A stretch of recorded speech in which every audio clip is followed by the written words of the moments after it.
That was horrible. You know, it'd be a great idea What would be a great idea? if you took. Now, is this going to be a real great idea, or are you going to say something stupid? Should we look at how many episodes I've started by saying, you know, it'd be a good idea? And then should we see how many of those I stop you in your tracks and derail you from your idea? Okay. Do you remember what would be a great idea? I remember it would be a great idea because Okay, you only cut me off for 30 seconds. How much longer can I tangent you about this? Can we go to something else? We Can we talk could. about a different movie? We could talk In about a fact. different movie. Yeah. Let's talk about the Powerpuff Girls movie. Sure. Is that it? There's a movie? I don't know. I never. Did you see? No. Not Okay. me. Dang it. So what's your great idea? My great idea. Your great idea. What if we took like a really famous serial killer movie Okay. and then took Seth Green's character, Chris from Family Guy, and made him the star? So you're just saying take Seth Green and make him the title that works. character in like a serial killer movie sequel. Wait, hold on. Oh yeah, specifically a serial killer movie sequel. Yeah, not the 'Cause original. Seth Green has been in a serial killer horror movie. Oh yeah. Idle Hands. Okay. We watched I guess it. I guess it was a serial killer. Yeah, I guess so. Yeah. Yeah. Because Kinda- he was in kinda Idle good. Hands. Yeah. Yeah. Okay, but what if we took him Mm-hmm. and then we made him the lead character of a sequel to a serial killer? Now movie? get this. He's like super cool. Yeah, like mysterious, super cool dude. smart. Yeah. Like Yeah. he's dedicated to his craft. And he he's wants to be super- like the best dentist he possibly can. Absolutely. He really wants to get into dentistry, get up high to Yeah. the TSI, the To teeth, the teeth scene scene investigators. investigators. Yeah, exactly. And then the entire movie, all you can hear is Chris Griffin. Yeah, because it's done a Doing lot of bits. narrations. I think Yeah. that's what we should do. Like, Yeah. he's on screen. That's fine. You can see him, but Yeah. it's like he's talking to himself in his head. He's going. He's going a little psychotic. You're like, oh, what's happening here? I wonder if he's a little psycho. he's a little bit of a psycho. What if he's a little from America? In America. What if it's two? Yeah. Know what? Scratch that. Reverse it. Reverse it. Let's take Peter that. Griffin. Closer. How about Meg Griffin? Oh, well, no, that's already been done, though. Oh, right. American Psycho 2. American Psycho 2. All American Girl. Oh, my God. I forgot that was a subtitle. I know, man. That's a segue, though. That was That's a segue. segue. We're going to clap at that because you know what? My name is Derek, and Finish your sentence. Finish your food. I'm sitting here. Uh-huh. And I'm the co-host of a podcast. And I'm Isaac, and I'm the other co-host of said podcast called That Was Horrorble, where we watch the best of the worst for your entertainment in sure all do. things horror. And if you didn't guess from this time, we didn't watch any Family Guy, believe it or not. No Family Guy here. But we did watch American Psycho 2 and All American Girl. And let me... Fellas, let's talk. Let's have a chit-chat. If you didn't know, Mila Kunis, famous Family Guy character, is voiced by her Meg Griffin, which is why we were riffing on riffing with the Griffin. Oh is what I'm my saying. God. We're riffing with the Griffin. Jesus Christ. This isn't sponsored by Fox 13 in any means. No, not at all. Not at all. They don't even know we exist as little peasants down here in our little water bottles. Hey, I have a real question for you. It's Yeah, like- what's up? Don't pay attention to what I say. Okay. Let's- No, you talk to them. I'll be over here. What was I going to say? Oh, I remember. Hey, do you, when you're walking around your daily life and you hear people say horrible, do you ever like look around and you're like, horrible? No. Is that me? They said it right. Yeah. No, but it could be. Wow. That'd be so weird. I couldn't imagine like if a person like I don't know someone saying the name of my podcast to me would be so strange. It would be so weird, right? Yeah. I don't know. I just like I hear people say horror and or like horrible. Yes. And I'm like, no, it's horrible. Yeah. Horrorble. No, you're saying it wrong. Don't say it really good and sounding great. Just say it like a dumbass and say horrorble. How's your spooky season going this 2023? Spooky season's off to a great It start. really is. Yeah, another great horror podcast, Nightmare on Film Street. They put out this fun little prompt list for different types of horror movies to watch throughout the month. So it's like, you guys know Inktober, where people like take a prompt, they draw a fun picture. I am not an artist, and I think that's a lot of work to put into things. So now the Nightmare on Film Street, they've got this cool thing where they put out this prompt list for all different kinds of horror movies. So it's like, what have we watched so far? Like set in space, in a cornfield, Jamie Lee Curtis, J-horror. Like there's a lot of fun stuff. Today's was like meta horror, I think was another one to watch. It's a great time. We're having a lot of fun with Yeah. it. So like so far so good. Last year, I got about half of the month done just because I was a lot busier. So this month, I'm really trying to get through as many as I can. Haven't missed any yet. I am more busy than you this month than I was last year. Yeah, and last year he kicked my I'm ass. worried. I did every movie last year. I'm coming I think for I you, missed Derek. one. But this, so far, I'm straggling. Yeah. But I'm right there with Everything's you. there. We're all caught up. But anyway, I've been watching a lot of horror movies this month, which is great. Been to some haunted houses. That's fun. Yeah, I went to my first haunted house. We took Derek to his first haunted house. It was a lot of fun. It was awesome. I'm still a little scared. We're going to another one tomorrow. Yeah, I feel like you were more scared like leading up to the place because the place that we went was in like the middle of nowhere. It was driving through the drive a long up through forest. this dark foresty area in this field was like kind of spooky, and then we got there and it was fine. It was a fun time. But you know the worst thing? There was no one there. Yeah, because we went on like a Tuesday night. Yeah, it was like a Tuesday night. Yeah, The it was like parking kind of lot rainy. was empty. Yeah, And all that was there were the employees, it's a basically. lot creepier when there's not a ton of people Not to okay, man. join Not and okay. stuff. Honestly, though, like doing a haunted house solo with just your little group, kind of spooky. Listen, I love horror. I love all things horror. Yep. I love movies. I love games, all that stuff. But there is something about being in that shit Yeah. that was freaky. Being too It was close to freaky. the action. Yeah, but it was fun. I had a Yeah. lot of fun. I will go again. Obviously, Good. I'm going tomorrow. We're doing it again. Oh, God. How is has your spooky season been? You know, it's been fantastic. Good. Same as you. Hell yeah. Just Very watching- similar. I mean, we've been watching different movies, though. Yeah, We've which been- is fun because I we've feel been like crossing last different year, barriers. I think what made it tough is like we were trying to watch a lot of the same movies together, and so we're like, we both have our opposing schedules and stuff like that. So why don't we try to just like we'll have our own lists, and so we'll watch Yeah. our own things. We got some crossover. Yeah, but for some the most days we part- have the same movies, but it's kind of fun for us to talk about our different movies. And Yeah, also we're finding some cool ones. Yeah, there are also definitely the times where it's like, oh, I wish I watched your movie. Your movie sounds fun. My movie was dumb. I've already watched, I think, at least two for the podcast. Or sorry, two movies that would qualify for the podcast. Yeah, I was surprised you did that. When I was making my list, I was like, "Ooh, no, that's too bad." I just didn't think about it until the day of. I was like, well, I guess I'm watching this now. I guess I'm doing it. So anyway, this movie did not fall into our little marathon that we're doing. No. But it sure did fall into the category of shit. Yeah. Sorry. This was a movie. This was a movie. And we watched it. Yeah. I'm still in awe that Meg Griffin is a human being. Right? When you She's watch her in physical, cartoon- real person. Like, I can't believe this Meg Griffin in real life. in Meg- my waking life, Meg in Meg real- Griffin. Meg in real life. Okay, so this week we watched American Psycho 2, All American Girl. It was directed by Morgan Freeman. Morgan Freeman. Morgan Freeman. What oh, wait, are you no, doing? hold on. There's a smudge on the screen. Oh, that's a Morgan J. J. Morgan J. Freeman. Freeman.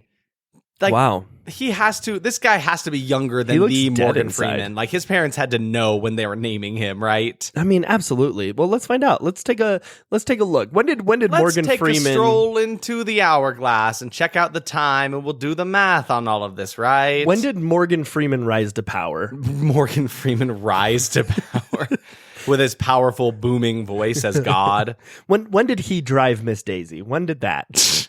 What was More like driving Miss Crazy. I don't know if anyone's ever said that before. Come on, we're getting in this crazy taxi. We're going crazy. Ooh. It's me, Morgan J. Freeman, because I'm the jokes man. I'm Morgan Jokes Freeman. So the first thing that real Morgan Freeman is credited for was The Pawnbroker in 1964. And no one knew him from that. He was an extra. Okay. Let's see. Maybe the Electric Company? Is that where he became famous? Sure. Or Who Says I Can't Ride a Rainbow? Not me, sir. Okay. Mr. Morgan Freeman, you can do whatever you want. Here's my point. His parents couldn't have named him that. No. I'm sorry. He was born in 1969. And real famous Morgan Freeman, he didn't really get super famous until the 70s. Okay, so just some weird coincidence that this happened. Dang. Nothing intentional. Dang, I mean, Could maybe. they be related at all? Probably not. Probably not, right? Last No. names come and go. And there's But a million. Morgans are forever. There's at least. Come on. No, sit in that one. for a while. Friendship is Freeman. Friendship is free. Friendship.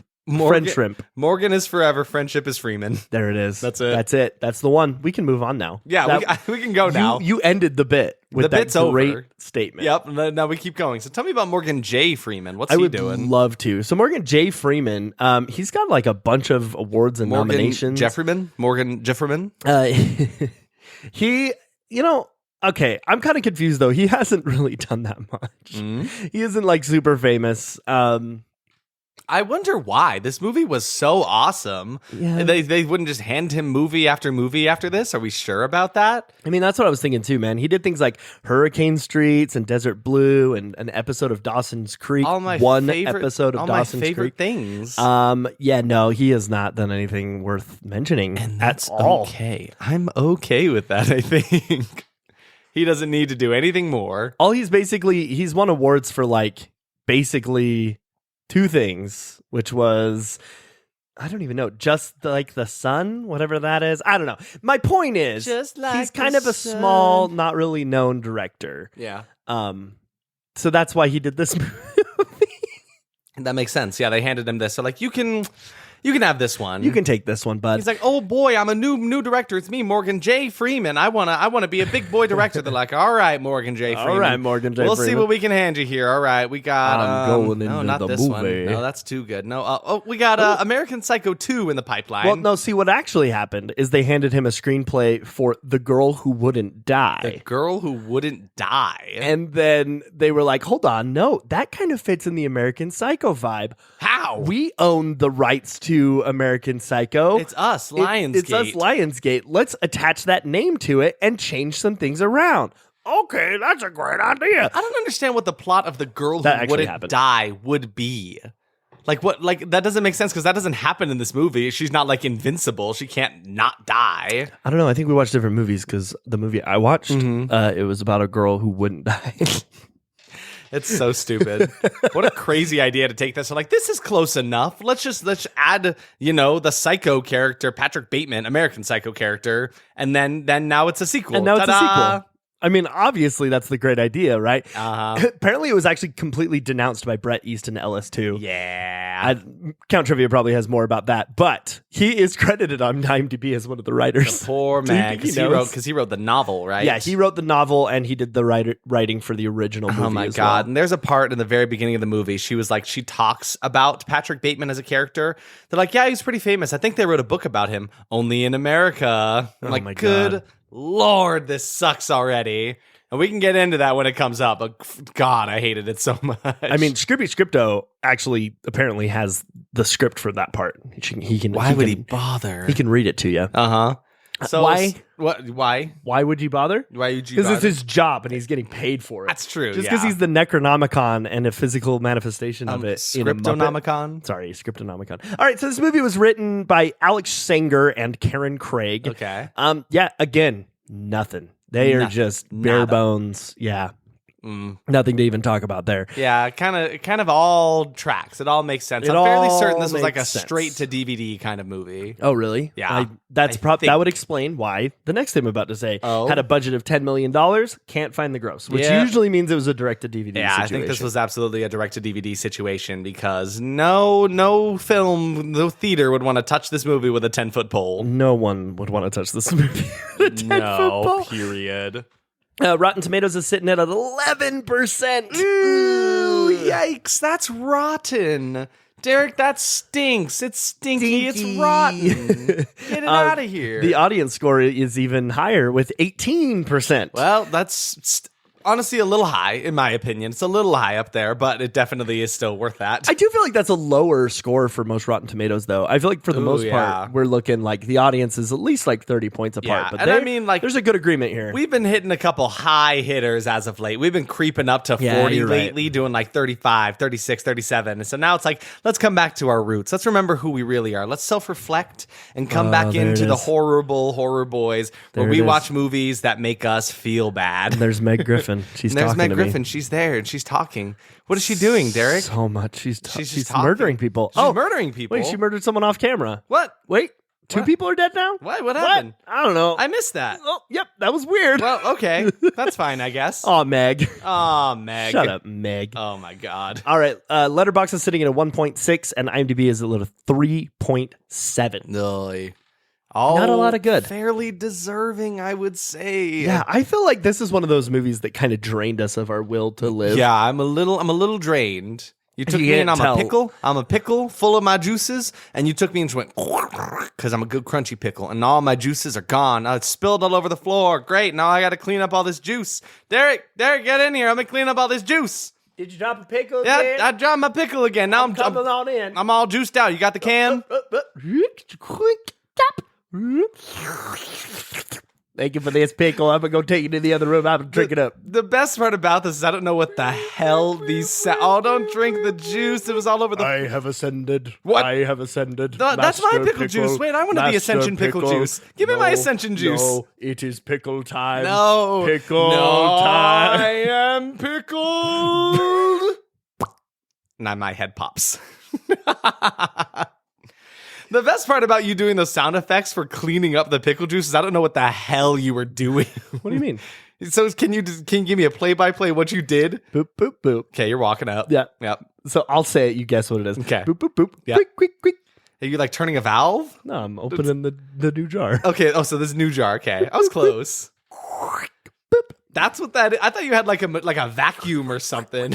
I don't know. I don't know what that sound is. That sounds gross. You're gross. No, I was just like imagining, like, what if you had so much suction in the jar and you just used that suction to pull up all of the juices and all the crunchy pickle? I think they call this into a big jar. vacuum. I think that's a vacuum is what they call that. Holy crap. It's a suction jar. Do you think anyone's like marketed that yet? Not yet. We can get this. We should probably start on that. Yeah, We let's should get the- delete this from the podcast because Yep. someone's going to Sorry, steal guys. We this gotta go. idea. We gotta go. Copyright vacuums as an idea.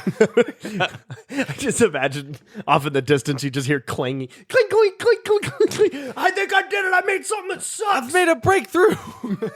I've watched so many it's just- bad movies. I know it sucks now. It's just me sitting in a jar with a tube, and I just like suck through the tube. Just You guys know about this? so. Anyway, this movie sucked the life out of us. Like, as would a vacuum to a To pickle. a pickle. Thank you very much for joining us on that tangent. That was a fun tangent. And side note, Side note. we ascended. We ascended. Now we're here on the second level of hell. We went from being a dill pickle to a really dill To pickle. a really dill pickle. Really dill pickle. Next Ascended- level, sweet pickle. This is something you would find in like a Dark Souls game. It's like Ascended Dill Pickle. Ascended dill pickle. That's pretty good. That's pretty good. Yeah, I like that. Ooh. What kind of weapon would that be? Would that be like a big blunt pickle weapon? spear. A pickle spear. A pickle spear. Obviously. God, that's good. It's pretty good, that right? was quick. And you're fighting little gherkins. Little gherkins. Because this is a name for pickles. Okay, I get you. You get gherkins? Yeah. You know what a gherkin is, right? Do I need to No. show you? I'm I'm just- going you're to show saying- what a gherkin is. It sounds like a little goblin or something like that. I don't know what a gherkin is. They're gherkins. I mean, I guess It's a gherkin is pickled just like a cucumber. little pickle, right? Hey guys, it's me, Science Jim. I need to tell you something real quick. Your soul's really stupid. Oh, sorry. The Jeez. small green Since when did fruit. Science Jim become such a jerk? He's so judgmental these You days. fuckers brought me into reality. I'm a puppet now. Yeah. And I didn't want to be a manifestation of your reality, but Oh now my here I gosh. am. Yeah, we and brought now I him have out to of our witness heads. I have to witness life. And I didn't want that. And now I do. And it's all your fault. Can we undo it? Can we unmake you? You have to kill me, but then I don't exist anymore, do I? Oh my See, gosh. you've done me We've unreversible. given him a vessel, and now he can't be banished. By bringing me onto your mortal plane, you have essentially destroyed my existence while creating I mean, it. this- And thank you. this Thank makes you for sense. that. I'm terrified. I endlessly scream all day until he shoves his hand up right into up my the butt. vast void. I can only exist when a hand is in me. Do you know how much that sucks? I hate being a puppet. Do you just I don't know what hollow the fuck before you that? want. I'm nothing. I'm a brain that sits there and floats. Man, puppets are dark if you really think about them. We breathe life into them. They don't exist without us. So I'm just looking at him now after he went on that tirade. I'm kind of scared. Is he going to tell us about gherkins? He opened up a tab on Google. Okay. Should I let's read do it? Yeah, sure. Read about I'm kind of gherkins. scared. Yeah. We shouldn't make puppets anymore. I don't think. Nope, no more puppets on this podcast. Good This Lord. is strictly no puppet podcast now. Sorry, Count Trivia. He's asleep. It's fine. A gherkin is like a really small pickle, basically. That's it. Yeah, Science it's Jim a small came in here green flute to roast us, tell us about the horrors of the world and his existence, and then just say, "Oh, it's a small pickle." Yeah, so that's it. Or would you say a short pickle? Okay, you guys, I've got go he's back. home, No, go. Please Good exist Lord. somewhere else. I mean, that's crazy. Okay, well, now that we know Science Jim's inner workings of his brain, maybe we should talk about the reviews for this movie. Let's get into some of the reviews here found on RottenTomatoes.com. I'm going to start with Let's start with the positive one, just because I feel like this is less how I feel. So then we'll end it with the one that I feel more accurately to. Okay. So Paul Le from Bloody Disgusting says, as a continuation, American Psycho 2 fails to live up to its beloved predecessor.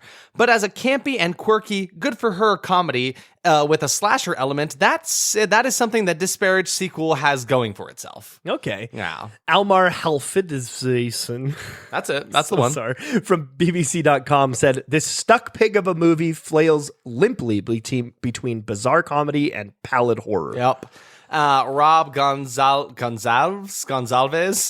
from Rob's Movie Vault says, the movie is neither frightening nor funny. In fact, it's extremely boring. Paul why do I keep picking hard names? Paul Matwichuk. What? You heard me. Why do you have these names? View Weekly of Edmonton, Alberta. One of the oddest and most inexplicable sequels in movie history. Ooh. And you know why we watched this movie, Isaac? Why did we watch this movie? It's sequel month. It's sequel month. It's spooky sequel month. And that's why we watched this sequel. And all of my decisions were regretted. Yeah, I have some regrets in my decisions, and that's okay. We watched the movie. Again, we watch so you don't have to. We sacrifice ourselves. We put our bodies on the line. And we're pelted with the horrors of the horror world. Oh, he's getting hit by them. Oh, they look cool. They look like little ghosts, actually. But they suck sometimes. But then you get up close and like half of the ghosts are like painted in Microsoft Paint. Yeah. The rest of them are done like Adobe Illustrator. That makes by sense. like a real good artist. Like a real good artist, yeah. But yeah, the whole deal with this podcast is we sift through the bottom of the barrel, like $5 bins of movies, and sometimes there's great stuff. I feel like we've had a lot of great stuff lately. Yeah, dude. And sometimes we have American Psycho 2, All-American Girl. Is that the subtitle? It's a movie. It's a movie. It's a movie. You can't say it isn't. Do you remember back in the day, years ago? I was so young. Back like months ago. When we would do an episode of this podcast and we would end with like, it's a movie. Yep. Like, it's a living. It's a living. It's a movie. It's a horror. It's a horror. These are the horrors of the world. Should we maybe jump? Should we jump? Are we jumping? Are we already there? Like Van Halen? I suppose we can jump into our expectations. I don't really have anything else to riff about. Yeah, no, I guess so.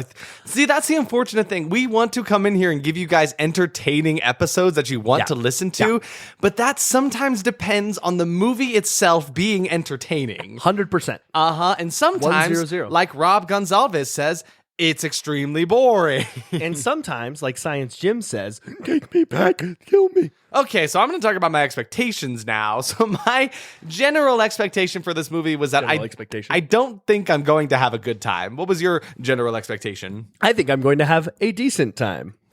Decent time. I guess that's fair. Did you really feel that way, or were you like, I picked this movie, so hopefully it's good? No, because I'm a pretty big fan of the source material. Right? Yeah. I like because we've both seen American Psycho. Yeah, right? I enjoy that. It's movie an enjoyable a lot. film for sure. I've seen it a few times, and I also enjoy like slasher serial killer movies. They get my goat. Yeah, so with this like crazy, like is it happening, is it not kind of stuff. I love that. Oh, I guess. Kind of spoilers for the original movie. If you haven't, something of a spoiler. I mean, it's an extreme. It is the probably plot twist of the movie. So yeah, I guess so. We are going to talk about that in a second. So if you haven't seen the original American Psycho, or if you care, maybe skip go watch that. Just and then in Spotify, we're gonna skip talk like 15 seconds. Do that little skip ahead button. Anyway, now. I really enjoy the plot twist at the end of the movie where you find out it's kind of all in his head, and it's left up to the viewer. Exactly. It does not specifically discover. say yes, this happened, or no, it didn't happen. So you're kind of left to wonder, which is fun. I do enjoy those endings. I love. It's kind of like a plot twist that I chase after. Yeah. I mean, Psycho is my favorite horror movie of all time, right? And so that whole, like, it's all in his head, he's kind of crazy thing really, really works for me. Totally. So American Psycho was that same idea. So based off that, I was like, okay, am I going to get another thing that's kind of cool, kind of crazy in her head? Yeah, and absolutely. maybe I'll enjoy it based on that. Yeah. So now let's play some hot potato with a little bit of expectations. Oh, it's so hot. Take I know. it back. It's fine. Okay, I'll hold it. Okay. There's going to be a lot of voiceovers of Mila Kunis, which is just going to sound like Family Guy Meg. That's what I said. Okay, your turn. Hot potato. Oh, are we really doing that? I mean, no. Okay, cool. My first one was absolutely nothing to do with American Psycho 1 other than the really silly tie-in from the trailer. Because we had watched a trailer that it wasn't the real trailer, apparently. It was just the first 2 minutes of the movie. Yeah, it felt too, we're like, when does the trailer start? This bit's running a bit long. And then it was just the first 2 minutes of the movie. Yeah. And it was literally just like it showed the first 2 minutes of the movie, which was nothing uncut. It was just exactly how it was in the movie. Yeah, which was the tie-in to American Psycho 1, which we'll go over in a second. Yeah. So then my second expectation is this will be a very bland movie that will in no way live up to its original. Ooh, very good. Mine was just really rough dialogue. Yeah, I get that. Another one for me is lame kills. Yes. Man, we have a lot of similar ones because my next one is I will not be able to get over Mila Kunis being Meg, and it will only annoy the crap out of me. Yeah, definitely. My next expectation just says no likable characters. I had a feeling that, like, just based on the trailer, which was just the first 2 minutes of the movie, I wasn't really digging Mila Kunis already as a character, and this one is the new American Psycho. And then I was like, I don't feel like this movie is going to give me any likable characters. If I can't like the main protagonist here, I don't think I'm going to like any of these people. Absolutely. And you said that the kills were going to be lame. I said the kills would be the only saving grace of the movie. Okay. So you were thinking maybe that'd be the one that saves good. it. Yeah. Yeah. And then, I forgot. I'm like, yeah, you go next. So then my final expectation here says this will make me say, how did this not kill Mila Kunis's career? How is she still doing stuff after this? She was already doing Family Guy at this time. That's fair. And she's been riding that pony. I mean, I don't know. Didn't Meg just have a baby or something? She something had crazy like that. She had a surrigate baby. You're my guy. You're the Family Guy guy. Don't out me as a Family Guy. You're my Family Guy. Joiner. Listen, man. Derek, co-host of the podcast, known Family Guy lover. Oh, that's terrible. I mean, she was in Black Swan in 2010. Fair. Yeah, that was a famous movie. 8 years after this, because this movie came out in 2002, which is only 2 years after the original came out. Oh, that's true. Yeah, so they were like hot off the trail of American Psycho. I mean, this movie was probably written like while they were watching the original American Psycho. That makes sense. Yeah, they're like, I'm going to copy that and make it look a little different. Yum, yum, yum. Yeah. Yeah, it kind of seems like she's been definitely riding that Family Guy like ride. I mean, listen, at Universal. The money's there and it works for her. It's consistent. It's good work if you can get it, you know. She has I mean she got her start with that 70s show, right? Yeah. So like wait, did you say she was 16 in that movie? She was very young. Like when that 70s show was a thing, she like lied about her age or something like that. If I remember right. When is her birthday? What is birthday? 83. She was born in 83. This movie was 99. Was she 16 when this movie was made? There's no way that's right. 83, 99. No. She was 16 when this movie was made? Wait, because this one released in 2002 though. Right, but it was filmed in 99. Oh my God. So she was 16. Jesus. That's nuts to me. I can't believe that. Is that in all math honesty. right? Does that math check out? 83 plus Are 16 sure? is 99, right? Yeah. Like this is real. Shocking. Right, like we're learning Wait this. a minute. 83. Yep. I mean, yeah, that What? math checks out. She would have in 1999. She would have been 16.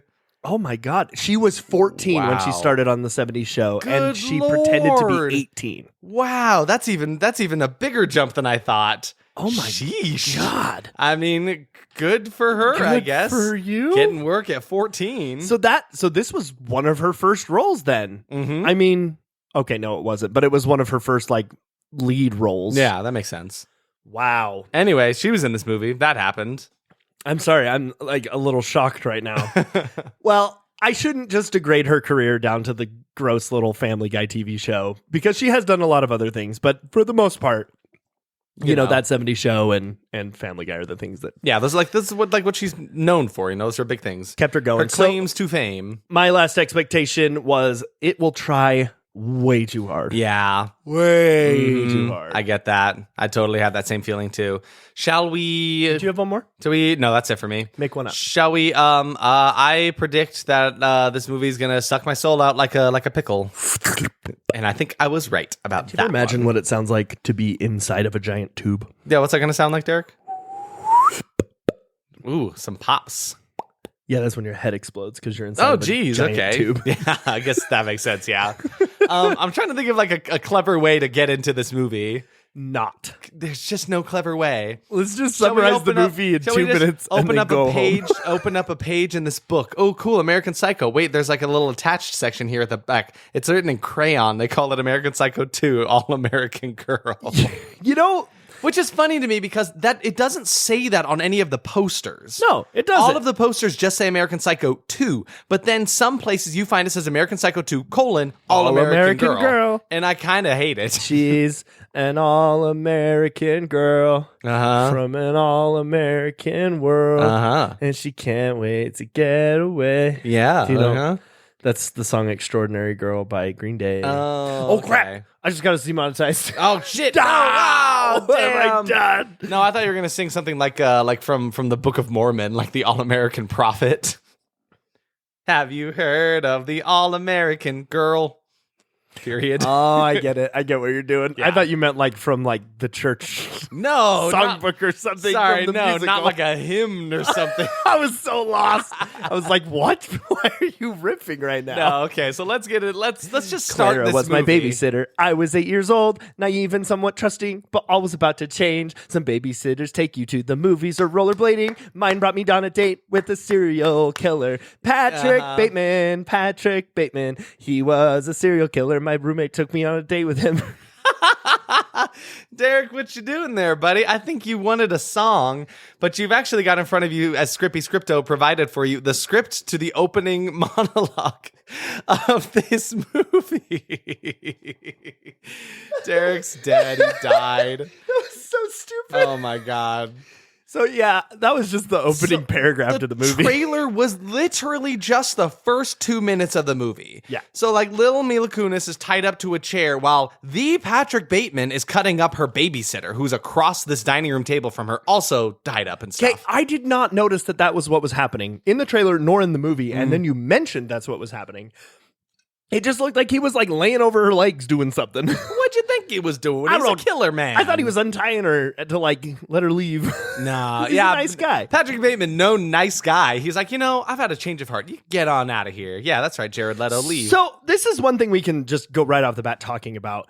It is immediately establishing Patrick Bateman as an actual serial killer. Which sucks. Again, here, if you didn't want spoilers for American Psycho 2, skip the next 15 seconds, starting now. Beep. So yeah, they just were left off of the last movie thinking like, oh, we don't know if it did happen or not. But in this one, he is a known killer that is studied and stuff like that. So like, clearly it did happen then. All of that, like leave it to the audience to decide is gone. They just completely threw it out the window. I mean, you could argue both ways, and I'm not an expert on that movie by any means. No.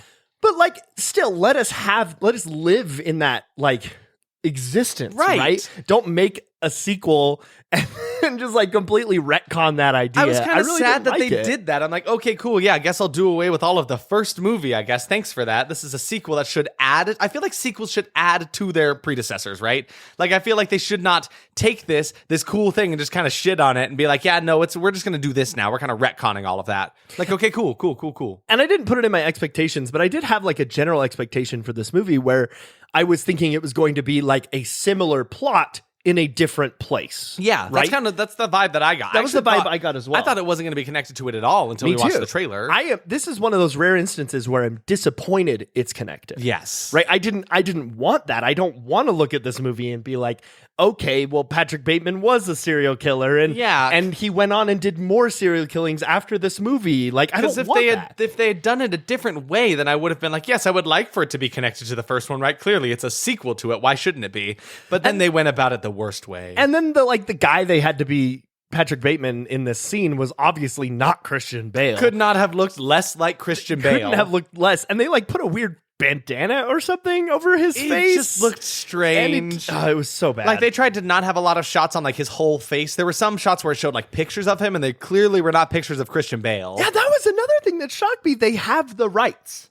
Did they not get the rights to Christian Bale's face? I don't know. Maybe. He could be like, no, you got to pay me for that photograph in this movie. But it was just rough. But yeah, so her as a little girl sitting there with a serial killer, it's just like, something snapped in me. She manages to free herself from like the tape that's holding her hands together. And then she just walks over to Bateman, and he's busy, chopping away at the other girl. And she just takes this like pick from, I don't know. Ice pick. Is that what it is? An ice pick? Yeah. So back in the day, Isaac, before they had ice trays.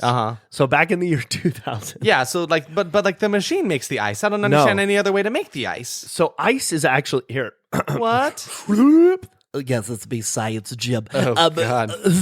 Hello, Science Jam. Don't worry, I had a couple coffees. I'm good now. Okay, a couple coffees. Just like 6. What? Okay, so the thing is back in the day when you would put water in your ice box, which is just a freezer, okay, and it would freeze into a big cube. Yeah. You'd have a big cube, and you'd need a way to make the ice smaller so that you could put it in your cup. So you used a big thing like an ice pick. Okay. And you would chip away. You go kick, kick, kick, kick, kick, kick. Just like that? Yeah, kick, kick. And then you put it in your cup. Okay. And it was very deadly, and people get murdered with them all the time, which is why they invented the ice tray. Because people were dying so much. People were dying so much, and ice picks just sound so dangerous. Ice picks are so dangerous. Yeah, Well, they exactly. couldn't supply them anymore because they were murder weapons. Yeah, you can't they even take them on airplanes. Turned into murder weapons after this movie, exactly. Nope. Because guess what? Mila Kunis takes that ice pick and just right. plunges it into Patrick Bateman, and that's the end of him. So again, it's like you take this character that you've spent an entire movie making out to be this like cunning, thought out, methodic, like serial killer, and he gets bested by a little girl. A little girl, 12-year-old. Who just happens to be sneaking up behind him, and he did not pay attention to her, and she kills him. He's dead. Yeah. In my song, I said she was 8 for some reason, but she was 12. She was 12. Yes, it was established at that. Yeah. So yeah, she was 12 when that happened, and then she just walks away, and like a little more monologue about how like she was able to walk away. They never attached her to the murder of him, and she just kind of kept it a secret to herself for the rest of her life. But then she talks about how she's like, I got a taste for murder, so now I'm gonna go kill other serial killers. I'm gonna be a serial killer hunter. My name is Mila Kunis, and you're watching Serial Killer Hunters. Project Serial Killer. I don't know. What's a better name? Project Runway, Project Killer, or They Slay. They Slay? They Slay. They Slay. American Slayer. You're watching American Slayer. We're back with American Slayer. Today on American Slayer, we're down to our last 3. We have 8 judges left in the panel. Which ones are going to die tonight? We're going to put them in the room and see what happens. Hey, Jimmy, that's you. It's you me. ready? Hey, I'm Jimmy. I'm right. Yeah, I'm ready. You're one of the last Jimmy. 3 I'm 29 contestants. years old. I'm from the all-American country of America. You can't kill me. Nice. All right, Jimmy, what do you think you have that's going to let you win For American me, Slayer? I think that, my dad's got a lot of money, and that's all I need to win. Next contestant over here, we have Billy Bob. Hey, Billy Bob, you think you got what it takes to be the next American Slayer? That's right. It's me, Billy Bob, and I think I'm the next American Slayer. I think I'm killing real good. All right, now Jamie. Oh, he's lost it. Is the bit over? Okay. Sorry for that brief interruption. We're down with Jamie. Jamie, how do you feel? Do you feel like you're going to be able to be the next American Slayer? I feel cold inside. I feel uncaring, unemotional, a killing machine. All right, well, here's the big surprise for today's final round. 3 Slayers enter the ring. 8 will survive. Who is it? Man, it's me, Billy Bob, and I'm killing real good. Man, I didn't even have to use my pick. I'm using my hands. Can you imagine if that was an actual game show? Oh my god! For like real murder? Like for real murder? Pretty Yeah, sure like this is the premise of like the Hunger Games. Oh wait, yeah. Damn! It's just Imagine games. Billy Bob. Billy Bob. Yeah, I'm in the murder. Yeah, I went up in that cornucopia and I got me a piece of corn. I can't believe they died right there. I can't believe. Did you say corn to believe? Yeah. Not can't believe they died. They're right in front of my corn. All right, pumpkin, let's go. Now, do you think this is like a Tucker and Dale versus Evil thing where he's not actually deliberately killing people? 100%. He just happens to be killing them, and they just And like he's the winner. accidentally, and he wins. Yeah, I like the idea that the judges go down there and might die. And why are there 8 judges? What the hell was that? I don't know why I picked that number. When you're riffing, when you're yes-anding, When you're in the you zone. can't control what comes out of your Yeah, mouth. exactly. It's a machine. Dangerous. It's a beautiful machine. It's a pieces of wonderful machinations. It chugs on like this movie did. We've barely started this movie. We're back. We've told you about the trailer basically. We're back though. So yeah, then she walks into a little girl. Walks into an elevator, and then the transition is she comes out of an elevator as an adult. She spends 6 years in that elevator. 6 years in that damn elevator. I would go crazy too. Like, are you kidding me? That would also make me lose my mind. She's 16-year-old. She's probably 17 years old in real life. Yeah. When this is being filmed. Fair, but it says 6 years, so she's 18 now. So she's a liar. A liar. She's a liar. She's saying she's 18 in this movie, and she's only People can't believe lie. actors would lie about that. Actors have to be their exact no, ages. Gene Wilder has a real factory for chocolate. I know it. I've seen it. The Hunger Games, they all really died. They're all dead now. They're Try all to find dead. them. They're gone. The Matrix, don't even get me started. Don't dude. even get me started. Don't even get me started. I took Keanu a red Reeves is pill. still in there. I took a red pill this morning. Craziest morning I'd ever had in my life. And I took a blue pill, and I didn't eat it, but I knocked it on the floor, and the dog got into it, and now he knows kung fu. You haven't seen The Matrix. It's very obvious. What do you mean? The blue pill gives you kung fu powers. No, it doesn't. It gives you No, powers. no, you stay with the blue pill. The red pill, you see how far the rabbit hole goes. Shit, am I right? I don't know. I don't know if I'm right or Now wrong. who knows the Matrix here? I I'm love going to that go with movie. my blue pill kung fu movie. Thank What you very much. pill do you take? And if that's in not true, The I'm going to write a Matrix? movie called Blue Pill Kung Fu. Kung Fu Blue. Okay, No, Neil it's was nothing. taken. Given, yeah, okay, yep. Yep, okay. You're gonna learn us real quick on the Matrix? I was right. On the Matrix? You were wrong. Are you sure? Are you So- sure about that? So in the film trilogy, The Matrix, lead Keanu Reeves was given the option to take the red pill, which would let him see how far the rabbit hole goes, and the blue pill would allow him to live his mundane, normie life. What if his normie life had a lot of kung fu? I'm telling you, blue pill kung fu. Well, I mean, it was Keanu Reeves, so it had a lot of kung fu. That makes sense. But But if I take the blue pill, can I do slow motion? no, if you take the red pill, you do Fine. slow motion. You really need to see Fine. The Matrix. Maybe I should. Clap at home, and I'll hear you. And if you think Isaac should take, If we The started Matrix. hearing like clapping in the distance, that'd be kind of terrifying. What the heck is Don't that? start. Don't start that. Don't mess that? with me. Don't mess with me. Or The Conjuring. So this movie starts now. Now the movie is really starting. She's 18 years old now. She's in college, and this movie wants her to be cool so bad. They've So got her bad. walking down the hallway. She's got sunglasses on. She's got this leather trench coat on, and she's just like walking like a badass down a runway. She's like kind of giving the other students like shit as she's walking past them. Like I remember there's one where like there's a girl smoking a cigarette. She just knocks it out of her hand. She goes, "I thought you quit." I'm going to give you an example while Isaac is describing this. Yeah. We're going to do something real quick. Okay. I need you to focus on your describing. Okay. I'm going to show you what it was like to watch this movie.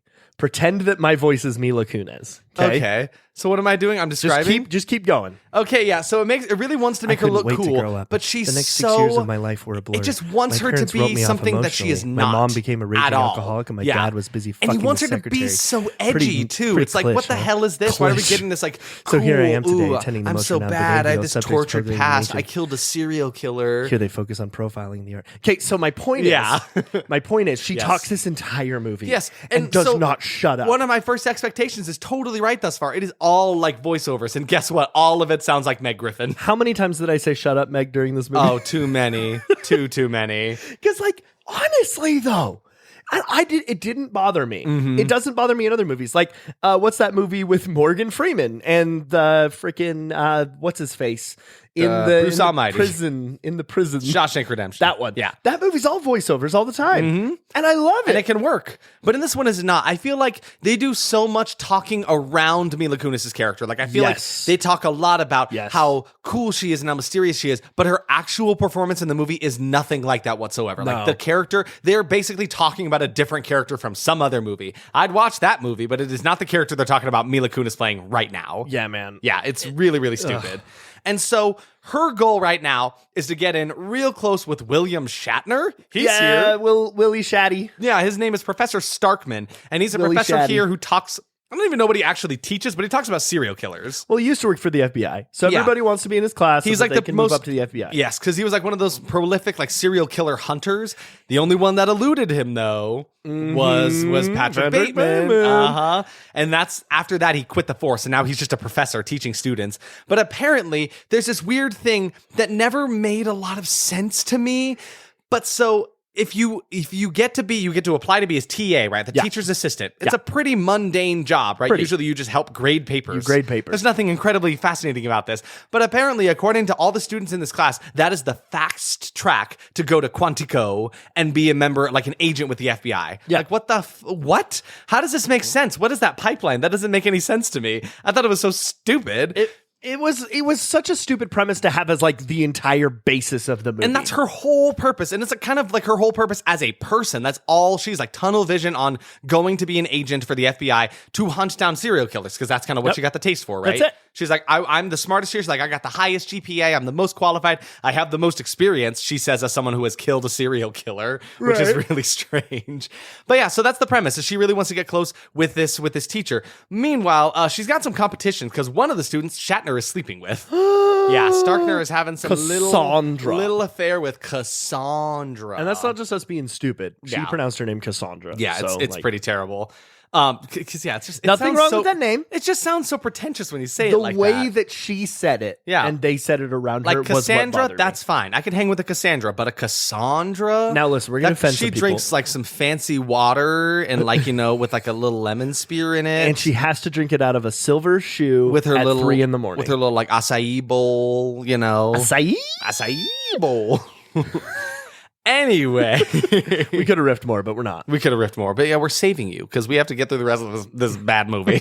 It's fine. It's gonna go quick. So yeah, Shatner's sleeping with one of his students. We both kind of assumed here, like, okay, I think Mila Kunis is gonna start killing the other contenders for this position that she wants, 100%. because there's like 3 other people that are maybe like actual contenders for this spot, right? Yeah. Because she feels super confident in herself that she's the one that deserves this and is going to get it. But there are some people who maybe it'll go towards them. For instance, the girl that he's sleeping with, Cassandra, whatever. Which is our first foray into this movie not following its own rules. Yes. Right? Not like it established something. She was like, I'm going to become someone who kills other serial killers, right? Serial killers that was like her are point. Scum. I'm going to kill them. She just had a huge monologue about it. But apparently she just rambles because now she's like, cool, I'm going to kill all these people. Yeah, she's like, I have no problem. She basically is like I know what I want and I will stop at nothing and to get it. And even her first kill in the movie, which spoilers is about to happen, is like not related at all. No, kind of. It's mostly just someone that kind of pissed her off and inconvenienced her in a way. Yeah. And killing her didn't really change a lot, I think. It's like, okay, now that I'm sitting back and looking now at that this we're thinking movie, about this, now hold that on. Hold on. Now that I got some of my pickle juice back. She kills a bunch of people to be a teacher's assistant in a college. It's just crazy to me. Who was sitting there? These guys. What's his name? How dare you? Aaron Craig and that other guy. Yeah. What? Why? You're sitting there. You're like, let's make a movie about a girl who goes and kills people. Yeah. So that she could become a teacher's assistant. Because I could get it if there was a better motive, if there was some pot of gold at the end of this rainbow, but it's straight up just like to be the assistant to this professor. Okay. No. It doesn't mean anything. No. Come on. Now you're backtracking on yourself. I'm backtracking on myself a little bit. I'm being the movie. I'm backtracking on myself. Okay. Patrick Bateman did kill people for stupid reasons too. I guess that's fair. Killed people over cards. That's over fair. little, whatever those called. Business cards. Greeting business cards. He worked for Hallmark. He killed people over greeting cards. Can you imagine? Let's get a new movie where it's Patrick Bateman, but he works at a Hallmark store. That would be hilarious. That'd be pretty good, actually. My point is... Your point is... This movie didn't make much sense. Also, my second point, you know how the poster has her holding like a scythe? Yeah, like a little sickle. She's like holding a little blade. She doesn't ever use one of those. She looks kind of cool. Never happens. Pretty sure she strangles everybody or stabs them with an ice pick. Spoilers. Yeah, she is never seen using this sickle that is on the poster. So the poster, quite misleading. I'll say Just like the movie. Yep. Little bit. Hello. Is this thing on? Is this thing on? Do you hear me, movie? So she goes to apply to be the TA, right? And it is here we find out that she's just a freshman here, which, I mean, if we had done the math on how old she was, we probably would have known that. She's 17. Yeah. So she applies to be a TA, but she's a freshman. And they're like, sorry, we don't typically let freshmen or sophomores apply to be TAs, right? Which, I mean, kind of makes sense. It does make sense. It's also only TA for a semester. Like, it's not a very long time. No, dude. And that's going to get her to be an agent? That's just such a stupid idea. And I think it's around this time that Starkman, the professor's like, it doesn't actually make a big difference anyway. Like, he talks about it. He's like, they could be my TA, but it's not going to help them get to Quantico. Honestly, exactly. So it's like stupid. It's a futile mission anyway. Also, it's worth mentioning his current TA, her name is Elizabeth McGuire. Lizzie McGuire. Lizzie McGuire's here. It's not, though. It's not that one, but wouldn't that be fun? But, okay, again, writers. I mean, listen, if Lizzie McGuire existed at this time. If there Why can are you be doing two that? Morgan Freemans, there can be two Lizzie McGuires. That's all I'm saying. Maybe that's what he was doing. He was like, I gotta have a character. Like, God, I gotta get the heat off of me, man. Morgan Freeman's getting up there. He played God. He played God. How can I compare to God? I don't think he had played God yet. Maybe not. But that bit was funny. So we can pretend. You know what's funny? I just clicked on Morgan J. Freeman's name to look at Morgan Jeffreyman? Correct. Morgan Freeman's. Yeah, when did Morgan J. Freeman play God? Oh, never. That's right. Never. You could never. You could never play God. Regular Morgan Freeman could do what the hell's American Psycho 2, but Morgan J. Freeman could not do God. Can you imagine if Morgan Freeman was in this movie? No. Think about that for a second. No, I don't even want to think about that. So anyway, she is inconvenienced because this clerk lady working at the school, whose name is Gertie, she tells her, hey, sorry, get the hell out of here. I'm not going to let you be a TA. She's like, you can try, you can apply, but it's probably going to get denied. You can try, you can apply. What if this movie was a musical? It probably would have been better, in all honesty. An American Psycho musical. This would have benefited from that, I think. It would have been some interesting. Because, Derek, tell me about the music in this movie. It was shit. It was some SpongeBob-ass music. It was so bad. It was I'm going to play it over what we're talking about right now. You're going to hear it. Yeah. It's like little honky-dory. You hear that? Stupid. Listen to what the hell was that? I hate it. It's stupid. It's terrible. Yeah. It's gross. It feels like an early 2000s, like, sitcom on ABC. And it just completely detracted from the tone the movie was trying to set. Yes. Because like there are times where like I feel like this is not listed as like a horror comedy, right? No, so horror it's, thriller. Yeah, exactly. So I'm like, if this had been a horror comedy, maybe I would have liked it if it leaned into that a little bit. But no, the music was just completely of a different color than the rest of the movie. If I found out that the music was written for a comedy and then put over the top of this, I wouldn't be surprised. No, exactly. They're fighting each other the entire time. Exactly. There are literally like tense scenes happening. Literally, there's a scene where someone dies, is being murdered, and there's like some honky-tonk music playing over it. It's ridiculous. All of the tension and suspense in the scene is gone now because the music ruined it. And it's kind of sad. So, the lady told her she can't apply, right? So then she starts stalking her like she's Michael Myers. There's shots of like her looking through the trees and just breathing It's a really heavily. good way that's a really good way to put it, because literally like the breathing, exactly, the shifting camera, the camera work of it totally reminiscent of Halloween, right? Oh yeah, 100%. But so she sneaks into her house, and the first way to get back to her is she takes her cat, who she named Ricky Martin, and put it in the microwave. Trigger warning. Yeah, sorry. Well, content warning here. The cat is fine. Yeah, the cat's fine. Cat's fine. But she put it in the microwave and for 15 minutes. Times it for 15 minutes. 15-minute cat microwave. That's awful. I hate that. This is one of those moments. I call these I don't know. We need a catchy name for this. It's like the moment where we both jaw to the floor, look over at each other. We're like, what the fuck are they doing? Who said this was a good idea? We need like a counter for those kind of moments in our movies that we watch, because that happens so frequently. Honestly, where we're just like mouth agape, cannot be, because sometimes it's with impress. You know, it's like, wow, this is incredible. I can't believe this is happening. And often it's just like, are you seeing this? Are you seeing I what looked I'm to seeing? Derek to say, you're seeing this too, correct? I'm not crazy right now. And my mouth was agape. Both of us were losing our minds. It was insane. Yeah. So yeah, puts a cat in the microwave. But just as fast as that happens, it is like the lady, Gertie, notices it, just walks into the kitchen like, oh no, what are you doing in the microwave for 15 minutes, you silly cat? That's a good point. She's not bothered by it at all. She's like, oh, there's my cat in the freaking microwave again. So oh, are you a little cold kitty? Cat gets in the trying microwave. to warm up. Oh, you silly kitty, you're in the microwave again. You silly cat. Don't you know you're gonna die? Give me Meow Mix, mother. If you will not give me Meow Mix, I will make myself into Meow Mix. You think this is mixed up? Just wait. Oh, just you wait. So then, as she's pulling her cat out of the microwave, then Mila Kunis, who, by the way, they're trying to make it so we don't know it's Mila Kunis' character right now. Yeah. They don't show us any like clear shots of the killer right now. It's just someone in like all black clothes, like a hoodie pulled over their head, right? So then she comes in and bashes her head in over and over. You just see the reflection in the microwave. Yeah. And she bashed her in with like her own like name plaque that was outside of her door or something like that. And it just wasn't that interesting of a shot to look at. It was boring. You could tell nothing was happening. They put like 3 little streaks of blood in the microwave. Yeah, they like splatted up on the microwave. It's like, wow. But they put it on good. before she even started hitting her, so it took me out of it. It was there's something about it that made it feel like they were proud of that shot, to be like, oh yeah, we're gonna show the shot through the reflection in the microwave. It's like, no, it wasn't that cool. And then we got our only bit of gore in the entire movie. Yeah, because there was a bit of like brain matter on her little plaque, and the cat was kind of grody. The cat was eating it a little bit. It was kind of gross. But like, as far as shots go, I would say that this was one of the, when she's like laying on the ground, the plaque falls on the ground next to her, and you see the reflection of her body in the plaque. Yeah. And this was probably the only like decent shot in the movie. Yeah, I'd agree with that. It was gross. Yes. I hated it. Very much so. But it was effective. So anyway, so after the killer leaves the scene of the crime, and then we see this one guy who's one of the competition for this TA position. He walks up to Rachel's apartment. Rachel is Mila Kunis. I don't know if we've mentioned that her name is Rachel. Meg. Meg, we'll call her three things: Mila Kunis, Meg, or Rachel. You know who we're talking about. In life, you can be one of three things: Mila Kunis, Meg, You or can Rachel. choose your path. Choose your fighter, Meg. Just three different Shut up, versions of the Meg. same person.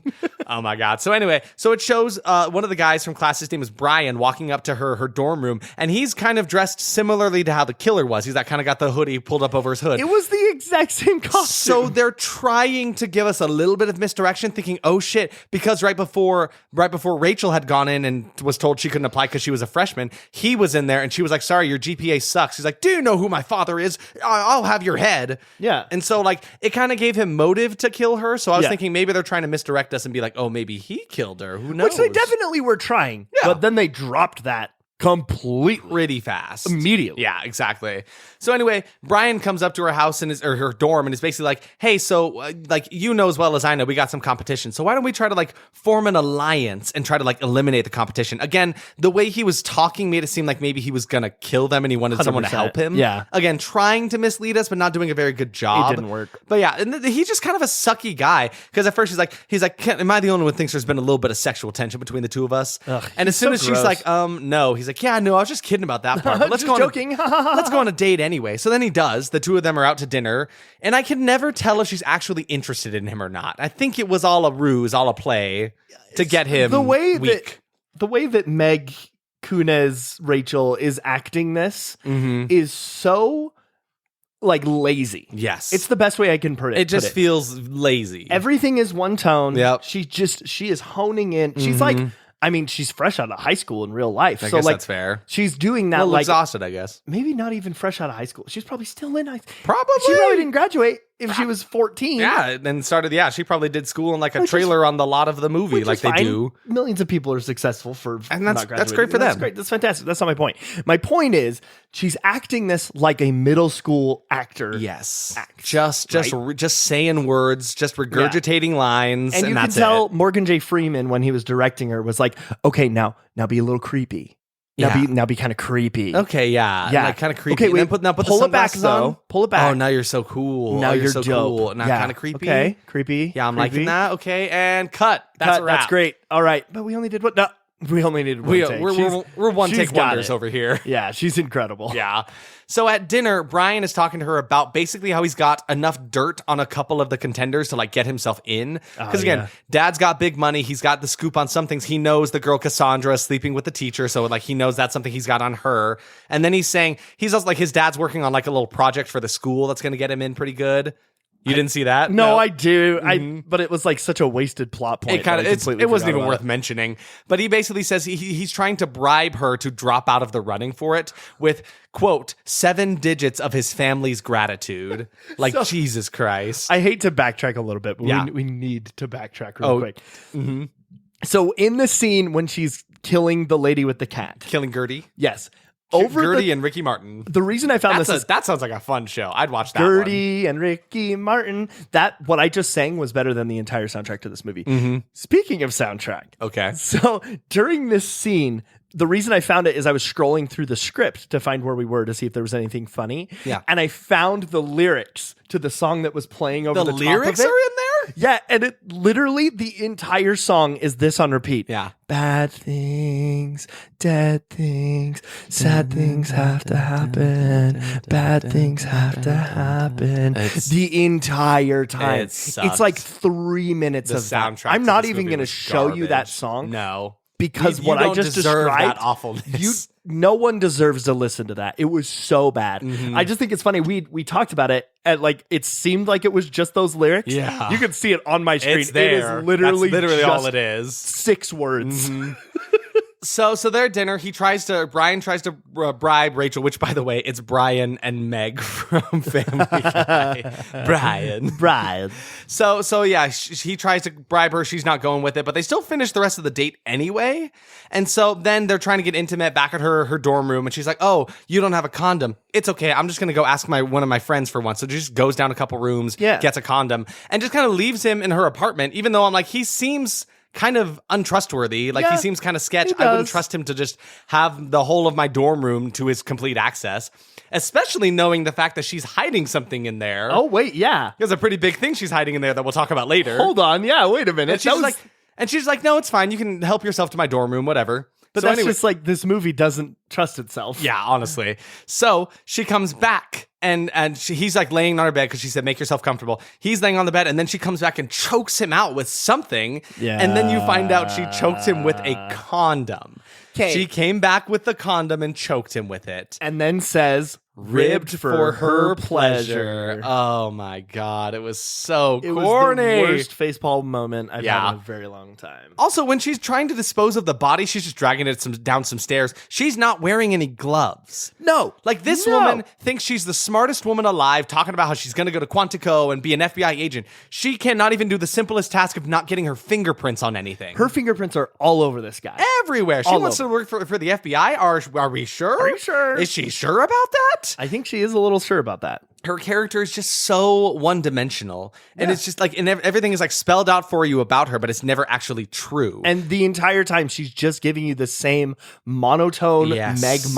monologues over and over and over and it's over. just so weird. So yeah, she goes to like the school therapist. I don't know why she goes to him. I don't remember why she's here. I think she just has to I think, for some reason. yeah, Maybe. I have no idea. it's just another character. But yeah, so now she's talking with this therapist and kind of creeping him out just by talking about like how it's a dog-eat-dog world and she will stop anyone that gets in her way. And she just kind of spooked him. Yeah. Like enough to the point where the psychiatrist, the therapist guy goes and calls William Shatner's character. He's like, hey, one of your students kind of weirded me out. So just like be on the lookout for her. She's kind of Yeah. really creepy. Which there was a lot of things about this. He was freaking out because he's like, I can't tell you this. I'm technically breaking the law. So I'm going to like talk around it. He's like, I'm going to describe this person to you. And if you have the name, don't say it out loud and we won't break the confidentiality. But then he goes on to talk about how she has like explicitly said she has plans to hurt people in the class. Yes. Which by legal definition, if there is a danger to self or others, People's you lives are at can risk. talk about it. Yes. Like you should go out and talk to the authorities about it, right? The police, not the teacher of Yeah. the class. And don't worry about it. Be like, I'm worried about what's happening, not like my job. Exactly. It was so messy. Yeah. So anyway, this kind of starts a very convoluted plot line where it's like the therapist and William Shatner's character talk to each other over the phone, and they think they're talking about different people. Yeah. They're not on the same page about No, who they're not talking at about, all. which doesn't really come up that much until a point later. But yeah, the psychiatrist guy is basically just saying she's like kind of a textbook sociopath. Meanwhile, she comes back in while he's having this conversation and is like, "Oh, sorry, I forgot my keys," and then leaves. Oopsie. Yeah. And she'll come back later about it. But what I really hate about this movie is all she does is talk about having busy meetings and these busy schedules and these big plans and these dreams and goals. And I've never seen her be busy with anything going on man. in this movie. And the scene where she's like, one of the scenes where she's like talking about it, I think it was right now. Yeah, this is where she goes on a run. Yeah, she's like doing a Footloose style run through the fields. She's like, my dad always said, like, the best way to get, like, to clear my mind is like a change of scenery. So instead she goes on a run, I guess. And it's like, what are you so busy doing? I've heard you talk about maybe writing one paper. Yeah. And the only class I've seen you attend is William Shatner's class. Yeah, dude. Like, what is this? Who are you trying to impress right now? Exactly. But then the coolest transition happens. This is one of the few cool moments of the movie. I would argue it's the coolest and only cool movie of the movie. Period. And it's so bland in comparison to other things we've seen. But Totally. she's like, she picks up like a beer bottle and throws it into a lake. Into like this river that has a refrigerator, like a busted refrigerator in the middle of it. And when it hits the lid of this refrigerator, it immediately cuts to a bar where a bottle is smashing. It's on the ground. dean's house. They're having a party. Like, That's what it was. William Shatner's character is was throwing in a the bar. party for like all the people that want to be Certainly in the thought it TA, was. right? Again, this professor's getting awfully close with all of these students. I know he's literally screwing one of them, but still, like, it's concerning to me. Yeah. He's like, yeah, come on, I'm going to throw this big party. Yeah, you guys can all drink. You're adults. Who cares? And then he's like surrounded by all these kids on his stairs telling him stories about like Albert It's Fish just and so weird. Ed Gein. I kind of hated it, yeah. But also, the Cassandra is talking with Rachel and talking about how she was like, hey, how did your date go? And she's like, oh, he left right away. She's like, oh, if he left right away, why did you come bother me for a condom then? Like, she wants to work for the FBI, and she's so bad at covering her own tracks. She can't even like come up with a good story to cover herself, so right? stupid. Like, she is an awful serial killer thus far. Any detective could find her immediately. Yeah, and she claims to be this cool, cunning killer, and it's just not happening at all. And so far, she has a kill count of at least 2. Yeah. Like, we don't know about any others yet, but like, Come on. There's a stupid moment where she's talking about, she's like, how was the date? Short. She's like, oh, how short was it? Or no, she's like, how short was he? Or sorry, how short was it? And then Cassandra's talking about William Shatner. She's like, and he's definitely not short. Yeah. So people talk about dick size. William Shatner is packing, confirmed. So we find out that Cassandra is going to be the new TA. Yep. She has been chosen, like her and her little love affair guy. She's confessed that she's going to be the new TA for the job. And so she basically immediately signs her doom. Eric. Oh, it's me. I'm a fly. I'm buzzing around. You're going to make me, I'm turning into Crash Genty. There's a fly in the room. Ooh, a buzz. I was trying to avoid Buzz, it for. buzz. I'm literally sweating because I was trying not to Buzz, acknowledge buzz, the fact that buzz. there's a fly in the room. I'm gonna kill you. I'm gonna get you. I really thought we were just gonna stop the podcast at this point. No, There's we a gotta fly keep it going. in the room. We can Oh my remove god, this if you want. it's but fine. It's funny. It's fine. So So those of you who don't know what we're talking about, yeah, I guess we should give this. If this is your first episode, hello. Sorry. hi, welcome. They're We love usually, the you. movies are usually more interesting than this. I promise. Yeah, we can keep going. Yeah, we had a fly character. Yeah, the Crash- fly and Crash yeah. Jandy, killer fly. Crash Janty is a known When fly was that? killer. Do we know when that was? That was Frogs, I believe. Was it Frogs? Yeah, All right. because Frogs of July. That's the name of the episode. Anyway, Cassandra tells her she's going to be the new TA and basically just signs her doom because immediately, in a quick transition, now, what is it? Rachel says, oh, I'll never let you down, and then has hung her up in her dorm room. So you look like you don't remember this. No, I thought I heard something. I think the fly was just whispering into my ear. What did it whisper to you? I can't be certain, but I think it said buy more Snickers bars. What? I don't know. What did this fly say? No, I actually thought I was hearing something. Oh, and okay. then I riffed. And then it them. was crazy. So anyway, she hangs Cassandra in her room and makes it look like a suicide, puts a note on her that says, he didn't love me enough. Okay, but like, why would you, if you killed yourself, why would you put like a little notepad on your chest that just said something? It was a weird There was a placement lot about for it that was gross. Yeah, it sucked. But yeah, so now she's dead, and we didn't get to see that kill at all, just completely off camera. Didn't see how that came to be. Probably just because they couldn't find a way to make her seem cool and like calculated to do something like this. So, like, I don't know, just have her kill her and it'll work out. It's fine. So she killed her. This is not a horror movie. No, honestly. man. No, it really isn't. But everywhere calls it a horror movie. Yes. Everywhere. People definitely claim that it is one, but I'm not seeing it at all. So then we come back to the therapist. She's talking to him again, and she really refuses to even consider the possibility of not getting the position as the TA. Yeah, it no. means that much to her. It is her only plan in life because the therapist is trying to be like, let's think about worst case scenario. Like, can we talk about that? She's like, oh, it's not an option. That's not even. There isn't She's even like, that scenario. I'm the person who's gonna get it. Like, it's me. I'm the most qualified for it. Blah blah. Yeah. And then she kind of does a whole like not enjoying their therapy sessions together. She kind of does a whole like, it's not me, it's you. You know, you've been living here in this small little college town. You see all these cute college girls. You're in this dead end job. Blah blah. And she just like rips into him psychologically, just like completely tearing him down about like him taking care of his mom who's old. And it's just like, it kind of didn't make sense. She just came here to like tear into this man and then leave. And then she's out. Like, she just left. I was like, okay, cool. What a bully. Just like, what a shitty character. And it's a good way to make you hate your main character even more. Yeah, she was like unnecessarily a bully. Because like this guy so far, again, I think it's still pretty true that there aren't any likable characters. No. He's the only one I didn't have any reason to dislike. Yeah. He was just a guy who was there. He was just bad at his job. Yeah, so I'm like, I don't dislike you. You're fine. I guess you can be a part of the movie, whatever. I'm with you there. Yeah. So now they're back in they're in Shatner's class, and they're talking about Patrick Bateman, actually. And there's one student who talks about like how he was one of the best serial killers of all time. Like, he was like super cool and well thought out. And then fucking Meg Griffin over here is like, oh, you think so? That's really funny because I know different. I know better than you. And then Meg Griffin voice. that's my Meg. That's Meg. That's just Meg Griffin. Peter. If Peter, Meg, it's me, your daughter. if Meg actually Megan. took the voice of Lois. Oh my god. We're talking about Peter. Family Guy too much in this episode. We have talked way Do too you remember much. how before we started, We you're like, said we would talk not a lot about Family Guy. We're don't- doing it anyway. we're ostracizing everyone. I'm Everyone sorry. who doesn't like Family Guy. I'm sorry. Listen, I'm one of you. I don't care. I'm not a Family Guy-ite. A Family Guy-ite?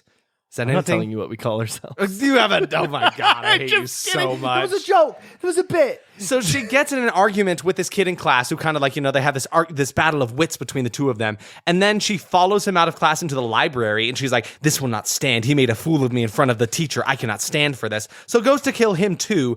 She walks into a public library where people are known to be in a college. That makes sense, right? You know. It's 2002. Like, books aren't obsolete yet. Exactly. Not like all the kids these days with their TikToks and their your viral telephones and I went such. to college of Hard Knocks. I went to the college of TikTok. Yep. Everything I know to be this criminal justice lawyer, I learned from TikTok.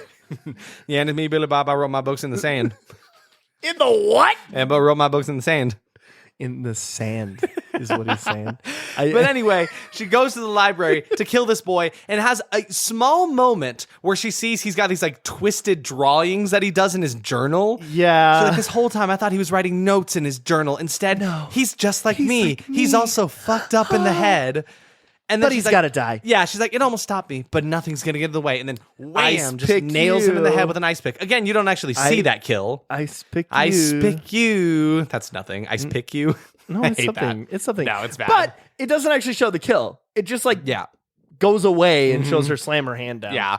Meanwhile, William Shatner is like, my lover, my little affair lady didn't show up to class today. I'm going to go to her dorm room. And as he's trying to like sneak in, gets caught by a student who is only here for this one scene and kind of points out that like she's also wants the position. She's like, oh, you're probably here for Cassandra, huh? The position's going to her. Well, I can't say I'm not disappointed. Well, okay, bye. We never see her again. We never saw her She before. acted so suspicious. I thought she was going to do something or like tattle on him or something. know what I just have no happened. idea.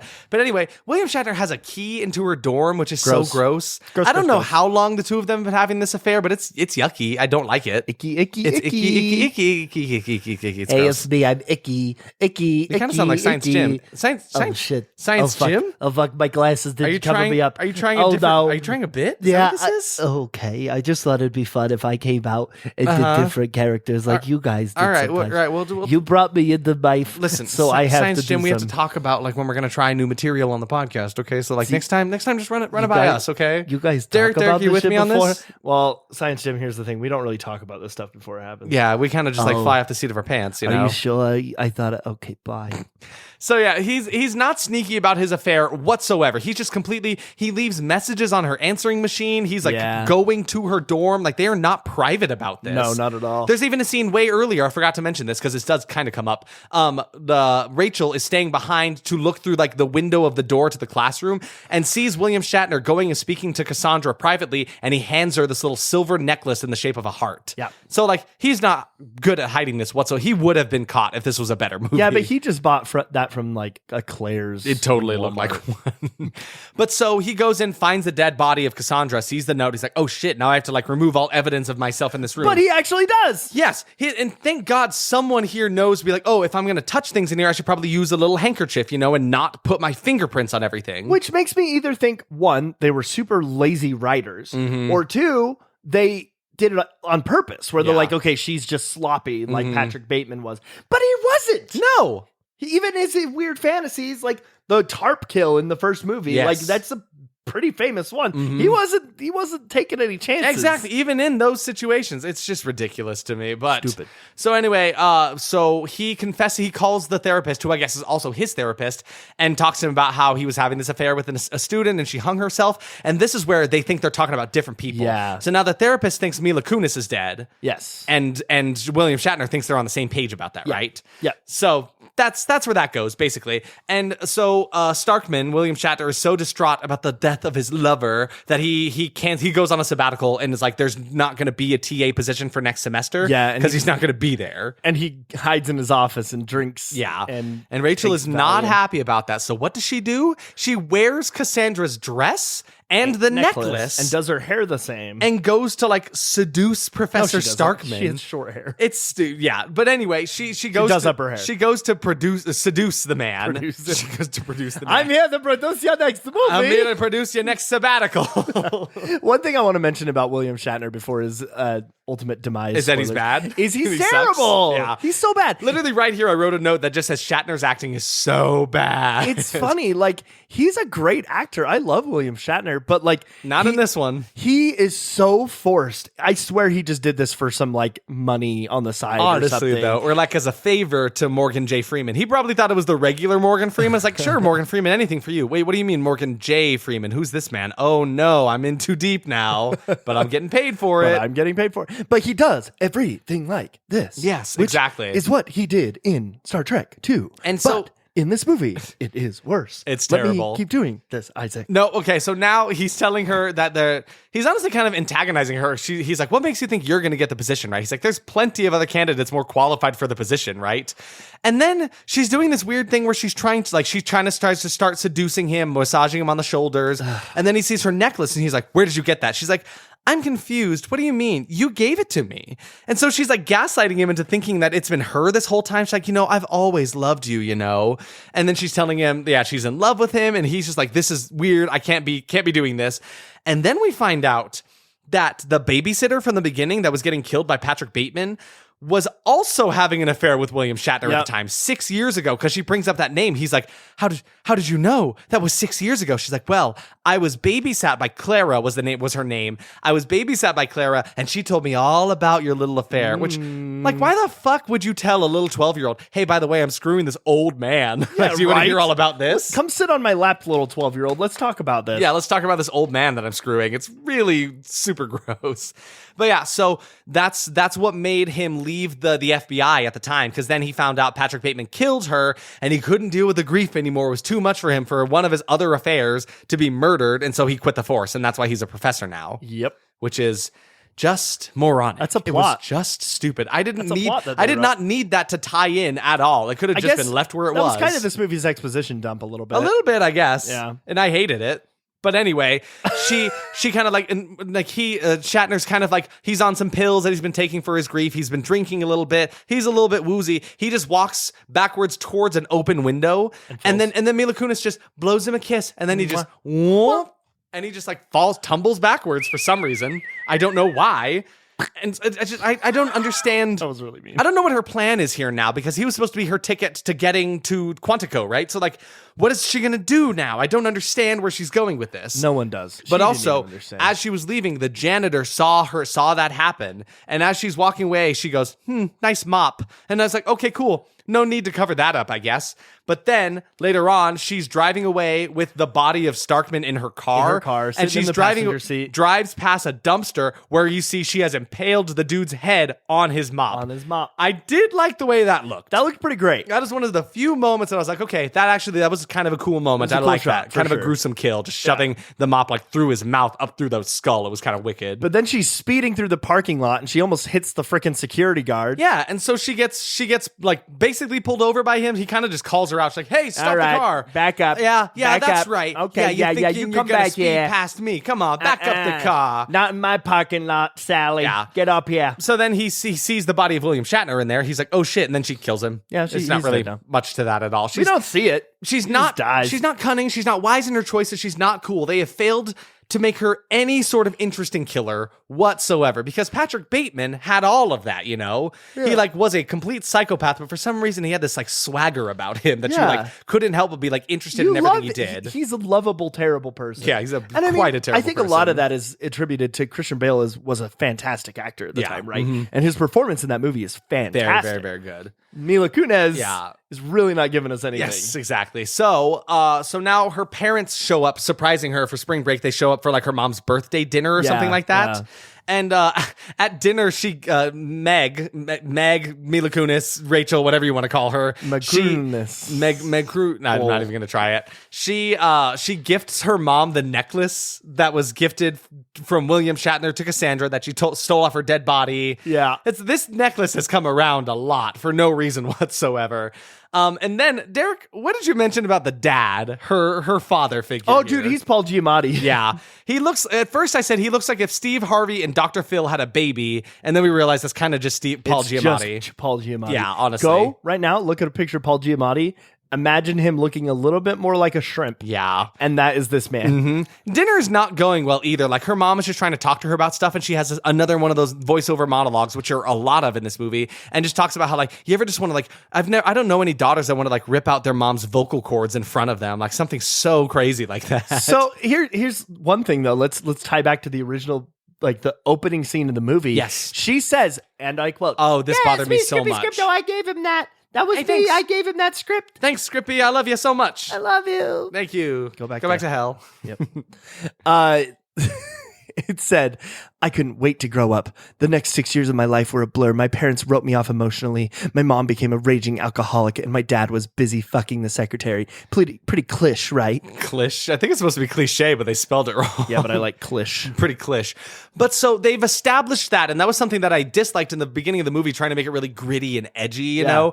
And then she's got this, like, fucking, super like, sweet parents. sitcom family parents. Yeah. Like, they walk into her dorm room and they're like, "Oh, it smells like death in here, sweetie." You gotta call the plumber and get that plumbing fixed. Even when she goes to the bathroom, mom's like, "Don't forget to wash your hands." Like, They these are not characters that have written their daughters off emotionally. Like, No. that's not what these characters are at all. So maybe, I have a theory. I had a theory in 10 years. Theory time. Aw. Theory time with Derek. Let's go. Okay. Co-host of the podcast. My theory is that maybe they were just trying to make her lie to the audience as a way to, like, establish that she's a sociopath. Maybe. Like, it was her way, like, being like, "I'm gritty." It makes her feel cool. Again, like, this is not the character I'm getting on the screen, the one they're describing to me, right? Especially in that opening monologue, for sure. I really hated it. So the therapist is also at the restaurant, and he's freaking out because he thought she was hung in her dorm, right? And that's why he's like, "Wait a minute, Shatner told me that this lady was hung. What are we talking about? I'm confused. What's happening? You're supposed to be dead. What's going on? I'm so confused. I'm at dinner with my mom." His mom is a cute little old lady. She's like this cute little old lady. Yeah, it's like kind of sweet that she's here. And then he sees her at the restaurant. He's like, "I'm going to go talk to her for a second." And so at the table, he calls her Miss Newman because her name is Rachel Newman, right? Yeah. And her mom's like, "Why did he call her the wrong? Why did he call her a different name?" "I'm a raging alcoholic." So yeah, she comments that it's a different name, and then really all that happens in that side conversation is they clear the air about who was hung in the dorm room, and then she kind of just helps herself back to her seat. And then she's just leaving dead bodies all over the place. That security guard from earlier, she just left him at his little post with, like, his hand up so it looks like he's waving, just, like, pinned into the wall. And so far, no one has been found. No.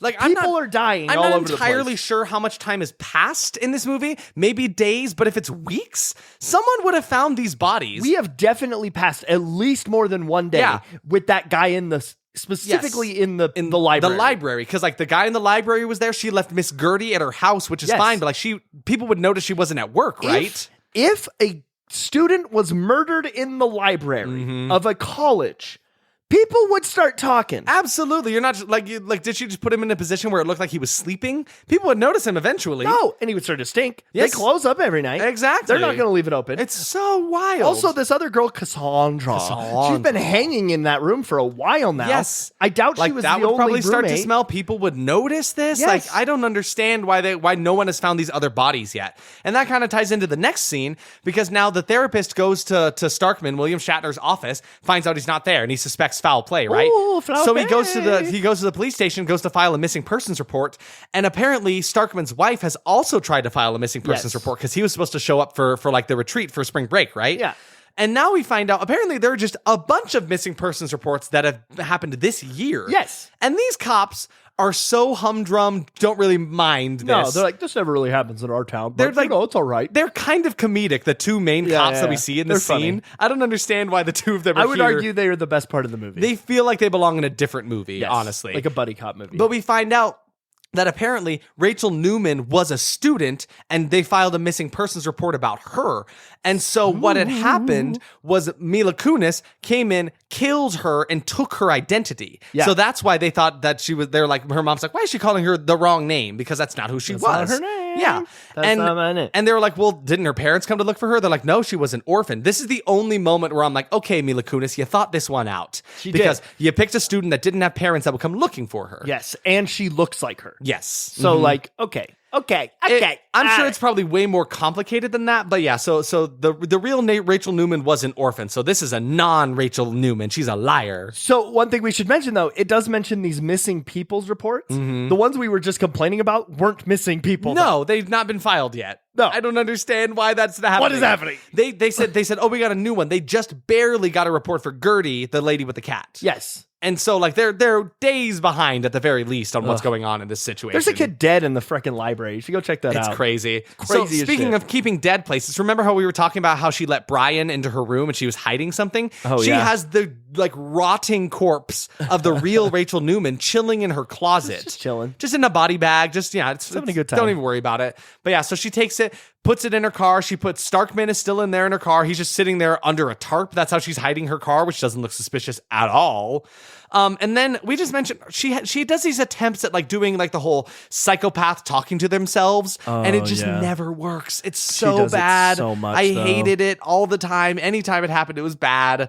But so she's trying to leave. She's doing like, there's basically like a police chase that starts, and it's just so drab and dull with this like cowboy ass music over it. Like you got some SpongeBob music, some like honky tonk cowboy music playing over this chase scene that is not incredibly interesting. The music was the worst part of this movie, Yeah. and that's saying something. But there was a pretty interesting or funny moment where the police are more concerned the fact that she's going 60 in a 35. 35. That's what they care about. The deputy in the back is like, that's $275 for a ticket for this. We got to get her in. Like, these cops are kind of funny. So this was probably my favorite scene in the movie for a couple different reasons. So I really did like that cop in the back. He was hilarious. He was weirdly funny. He's very good. In a not horror comedy. Because then he sat back and he was like writing up how much she was going to get charged Oh when my they pulled her God. over. But I also really liked the use of diegetic music in this scene. Diegetic is when like the characters in the movie can react or like experience I get what the you're music, saying. Yes. Right? Yes. So So this was a neat thing, actually. The music that was playing sucked. However, it was playing off of her radio. Yeah, so like in the shots where you could see like the both of the cars, like the exterior shots from the police car, you could hear it as like normal soundtrack music, right? Yeah. But then in the car, you could hear it as like clearly coming from her Yeah. radio, which is kind of a neat effect. I love uses of diegetic and that I actually thought it did it pretty well. That there. was kind of neat. I liked that a lot. Stupid music to play. Terrible, But it was a cool terrible thing that SpongeBob happened, right? Heading over to Sandy's house. Hated music. it. Yeah, very much so. So she like they kind of tries to swerve them off the road. That's not working. So she does pull over, and then the two cops get out of the car. They also have the therapist in the car, by the way. Yeah. They're going to like go talk to her, apprehend her, I guess, arrest her, whatever. And then she peels out and like goes over this little hill. Like, oh Yep. shit, okay, she got the best of them. But then, in a matter of them getting in the car and chasing after her, quick span of time. it's like maybe 2 minutes, less tops. than that. She gets William Shatner's body out of the car and pins it up against a wall. Yeah, like so is able to like present him for the like puts him on display, right? That's a big man. Yeah, like that would not. She's a small 17-year-old. That would take some time to do to get there, stop the car, pull him out, put him on display, get back in the car, and drive away. Like, how did you have time to do that? She didn't. She bought is the herself point. maybe 15 seconds after these two were away. Like, it was so crazy. It's impossible. It's literally how that impossible. But so she puts him on display and they get out of the car. They're like, oh shit, it's William Shatner. He's dead. And then she drives her car off of the cliff right past him. The car explodes. And Derek, tell me about this explosion. Okay, those of you who have been fans of the podcast for a long time know I have a thing about explosions. I have a rating system. 1, 2, it was an explosion, right? Because the final rating is it was an explosion, meaning it was real. It was a practical explosion. Yes. This was a 1, my guy. This was the so worst explosion bad. I've seen in It a was movie one of the thus worst far. parts of the movie, honestly. It looked so bad. I mean, other than like Birdemic, right? But it was that style of like clip art explosion. I'm still mad about it. I'm seething. It was bad. You hear this? He's I gotta he's go. seething. Look I at him. gotta go. I gotta Derek, go. stop I seething. gotta blow Derek, something up. Derek, no. I gotta blow something up. Boom. That was it. That was Derek's explosion. Oh, okay. Those two for one. You feel better? Oh yeah. Oh man, I feel so good right now. Thank you. You're painting a picture of yourself as like a pyrotechnic now, pyromaniac. Pyrotechnic is a proper term. Oh, okay. You're right. Sorry. Actually, every time I blow something up, I become an ASMR podcast. So Okay. enjoy that. Okay. Now you're super chill because you got the explosive energy out of your So system. chill. So now after all of this happens, they look at the exploded car, which we assume she was in, right? She's dead now, which Derek, did you No. think this for a second? No. Not No for a part of moment me did I believed- believe she was in that car. No part of me believed that she was in that car. Like, they did not. I'm sure that's what they wanted us to think. But I'm like, she definitely was not in that car. But that she just like for exploded. that one scene at the beginning of the movie when they wanted us to believe someone else was doing the murders, which never came back Nope. and never happened again. Nope. I did not believe she was in No, this car. absolutely not. But now all of her killings have been discovered. And it's been at least a couple of days. And so now Yeah. they're finally finding the kid that was in the library, the girl that was in her dorm room. And they wrapped it up quick. Yeah, real quick. Real quick. They're like, okay, yep, okay. They found all right, the bodies. yep. Bye-bye. Here's all the news reports. Yep. Bye. And so now the therapist wrote a book about her, claiming that she was like One more in a cunning billion. than any other serial killer. She was 1 in a million killer. Like, Billion. okay, get over it. Like, come Calm on. down. Really just using her So- content to make books and stuff. Both of us were on the same, I'm sure we were on the same plane, right? We were waiting to see her in the audience. Exactly, because all they did was say they found dental records in the explosion. There's no way she was really dead. It's like the easiest getaway of all time. So then he's like, at the end of this whole seminar he's teaching, he's signing books away, whatever. Who shows up? Who walks up? Lizzie McGuire. Lizzie McGuire shows up, but it's not But it's Lizzie not, McGuire. it's Meg. It's Meg. Yep, it's Rachel, fake Rachel, I guess. She Mega showed up. She's McGuire. completely dressed herself as Lizzie Elizabeth McGuire because she was the original TA, right? And then she leaves, walks away, and then another guy comes up, and the therapist's like, "Hey, do you know that girl?" He's like, "Whoa, you mean Lizzie McGuire? She's like one of the best agents. She's like one of the first to be made an agent at Quantico, and even though she's just a sophomore, crazy, right? Like, so I guess good for her. She got what she wanted. She made it Yeah. somehow, and all she had to do was take someone else's personality. And he remembered that in their like therapy session, she had mentioned like Yeah. Lizzie McGuire was the one person she would change her body into. if she He could. was like, if you could be anybody else, who would you want to be? She's like, I guess the current TA. And it was just such a stupid idea. And it ended with one Yeah. final stupid narration from Meg, and I hated it. I'm trying to find it. I can't. Hold on. Here yeah, it is. Okay, Here it okay, is. give it to Here me. it Give it is. to me. The brightest futures are based on forgotten pasts. In the end, I did put Dr. Daniels in a bit of a pickle, but you have to A pickle?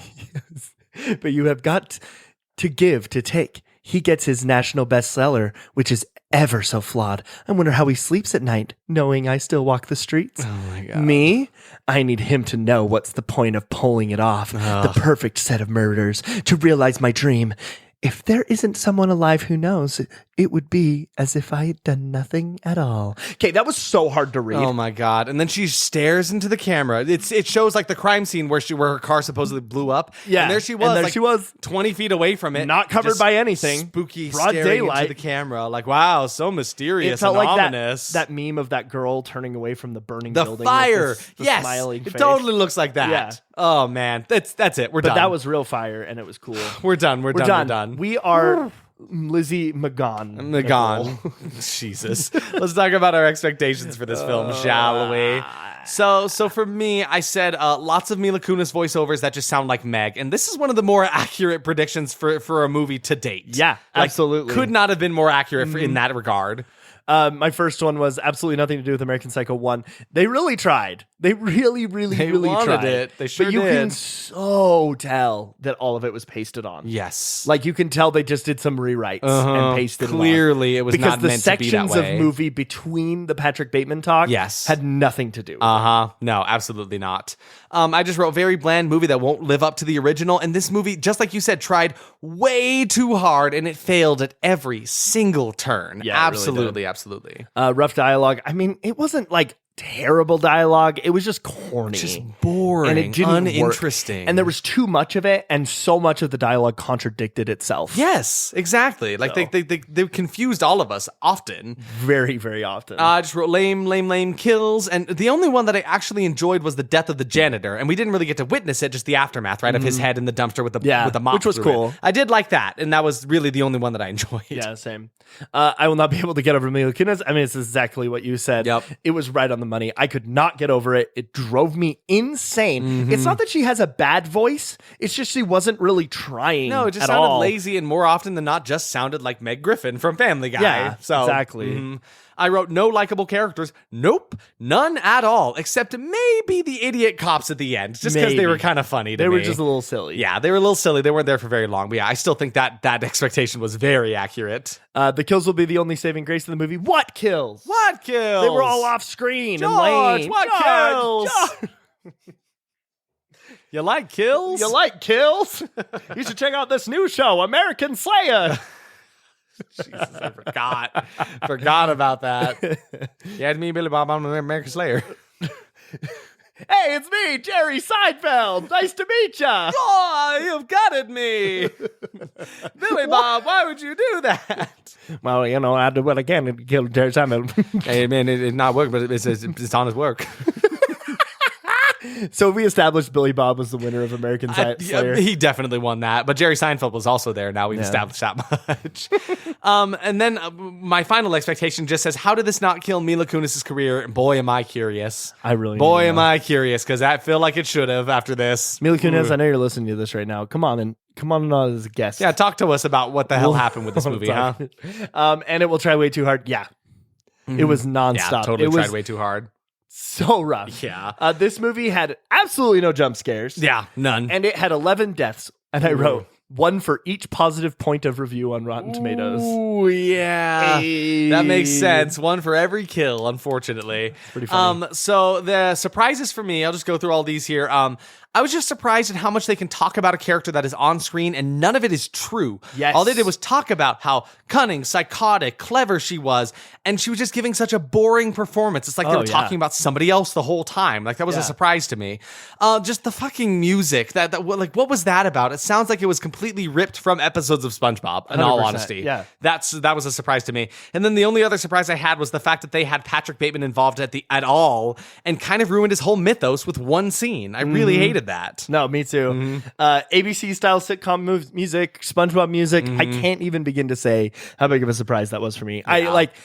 There hasn't been a movie we've watched where I've yelled about music this much and not been able to shut up about it. Mila Kunis spent this entire movie talking, and that's a surprise for me because I did not want her to keep going. No, absolutely she just would not. I also hated how they treated Patrick Bateman's character, and just kind of rolled this horror icon in the dirt a little bit, and it kind of sucks. Yeah, hated that. What was your score? Verdict for me. All right, Derek, give me an H. H. Give me an O. O. Give me an R. R. Give me a ribble. Ribble. Because we got capital HORRIBLE. Horrible. Horrible. Just god awful. I am a worse person after watching this movie that I really just cannot consider a horror film. And it makes me feel sorry that it is attached as a sequel to American Psycho from 2000. Really, though? Honestly, though. And your score, my good man. Give me an H. H. We don't have to do it again. Okay. But horrible. Horrible, yeah, 100%. It is a slap in the face. Capital to the H, original horrible. classic. It is a waste of time. It's a waste of energy from everyone involved. Don't waste your time watching this movie. You have heard everything about it. Look up pictures if you need to, but really don't. It was that bad. What do you do with a drunken vampire? What do you do with a drunken vampire? Yes, what me. do you do with a It is Count drunken Trivia. vampire? They don't know that I am in a the psychopath, morning? a serial killer at heart, Give with the heart of a more blood. monster. And they don't know that Give fear him more is a blood. tool that I can Give use him to more prey blood. on the unsuspecting. Okay, I'm done with this bit now. I have had my fun. I told you I would do the psycho bit, and I read a little bit of Robert Pattinson's Batman, and now I'm leaving. Take your cards. That was fun. I love you. So, trivia for today from Count Trivia. The first one I have is kind of touching on what we've already mentioned, right? The film began production with no association to American Psycho from 2000. Oh, it began production. It began production. I with thought no it was connection. just written. No, it had already started production. That's probably why it feels so slapped on there at the end, right? Okay. So yeah, it wasn't decided. It wasn't decided to repurpose it until it had already started filming. Bret Easton Ellis, the author of the original novel, claims the studio wanted to include a serial killer subplot in The Rules of Attraction from 2002, but the filmmakers objected to the idea leading to this film. Okay. Yeah, so they just really, people at Lionsgate were like, it's close enough to American Psycho, let's put that in there. That movie was very popular. Which again, how does this have anything to do with the girl who would not die? That doesn't make any sense. No, it doesn't make any sense at all. Yeah. In an interview with MTV News, Mila Kunis stated she regretted doing the film and was horrified by the final product and was happy it went straight to video. She says the film was drastically altered from the original script she agreed to, which kind of makes sense if it did not have any kind of serial killer plot to it before this had happened. Okay, interesting. Yeah, so she definitely swears this off. And then the entire film was shot in 20 days. That makes sense. which is kind of wild. There was a lot in this movie, so filming this in just 20 days. And if they ever make a documentary, it should be How to Ruin a Career in 20 Days. Oh my God, that'd be so great. And then Bret Easton Ellis, the author of the novel American Psycho, publicly denounced the film and stated it is absolutely not canon to his characters. That makes sense. Yeah. That makes sense. I mean, I didn't mention him as a writer on this movie, even though he is credited on IMDb. Yep. Which is unfortunate for him. Yeah. So that's us. Do we have our movie for next? Well, it was next up to you. time? It's sequel. Oh, sequel it's month, me. baby. Sequel month. Now, put down your pitchforks, guys. I know you might come at me with a little bit of like, that's not a horror movie. That's a stretch. Can you really call that horror? But I'm the one with the podcast, I say. And Derek has sided with me here. And so anyway, that's just to say, I don't know if this really classifies as much of a horror movie, but I love it a lot. It is Scooby-Doo 2 Monsters Unleashed, which is a movie from my youth that I loved very much. It is only sitting at a 22% on Rotten Tomatoes. Yeah. So I say this counts as a sequel. Almost classifies as a horror movie. There are enough monsters in it to justify horror. So I say that's it. So yeah, next week join us to watch Scooby-Doo 2 Monsters Unleashed. And- which, wow. Before that, it is Friday the 13th. Yes. We're going to come out with a Friday 13th episode. Mm-hmm. I don't know, Isaac. I think we should probably make a decision right now. Like right now, Let's we should do make it right a decision. now. I'm picking between Jason X and Jason Takes Manhattan. I mean, so the thing is, okay, yeah, because we have to watch about. Derek, can we please watch Jason Takes Manhattan? Can we please? That sounds so fun to me. That's what I was thinking too. And it is the second to lowest rated one That's at perfect. 11%. 11%, just like this movie. Absolutely. And we it can plus watch it that. has Friday the 13th in the title. So I feel like we have to watch that movie. I'm 100% there with you. So yeah, tune in with us. Join us on Friday the 13th, which is so awesome that this October has a Friday the 13th in it. It could not be more perfectly timed. So excited. Yeah, I love it. But yeah, so join us that day for a special Friday the 13th. We'll be hanging out with Jason Voorhees himself. We won't. Jason, more please. Jason, more please. Hear me snapping? So guys, I don't know if you knew, but Derek and I are going to be special guests at this wonderful film festival down in Springville, Don't freak Utah. out. Don't freak out. Freak out. It's only a movie film festival. Yeah, dude. And so I'm just gonna read you a little bit from just like straight out of the website, so I know I'm doing this right for Yeah, you them. got it, right? you I got got the it. copy here in front of me. The 2023 It's Only a Movie Fest Coven has convened, and dark plots are afoot. Reach into the dark corners of your soul and create up to 10 minutes of your most horrifying storytelling, but don't freak out. It's only a movie. So yeah, a kick-ass horror film festival going on in Springville, Utah at the wonderful, probably not, but definitely haunted Rivoli Theater in Springville, 100%, Utah. 100%. Come check us out. We're going to be there all day on the 28th of October. dude. Yep, dude. The festival is going on the 27th and 28th. We will only be there the 27th, but Yep. it'll be fun 28th. stuff going on. They got people We'll only doing be there 28th. cool cosplay stuff. There's a costume contest. We will be dressing up the two of us. Yes. Should we tell them or should we keep that a secret? No, let's say it. Let's say I'm it? excited. Okay, what are you dressing up as? I'm dressing. Remember that movie Van Helsing? Yep, we I'm watched going that. as Van Helsing.